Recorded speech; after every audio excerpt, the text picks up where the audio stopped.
Rich, what do you think's the biggest missed opportunity here? You and I have it all the time. Yeah. We have clients, I need a deduction. They needed a deduction 5 years ago. They're finally waking up and saying, how do I deal with my excess retained earnings and avoid these ridiculous taxes? So the point is that a lot of people are uneducated, and that's where you and I and we need to train the CPAs to look for opportunities because they exist.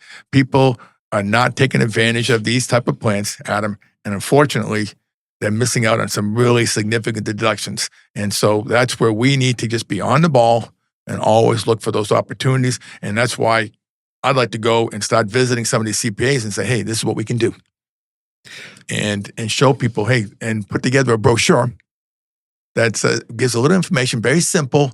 Hey, you can get these deductions like the one I have here. Hey, this is a max deduction at this age. That's very attractive and very easy to understand.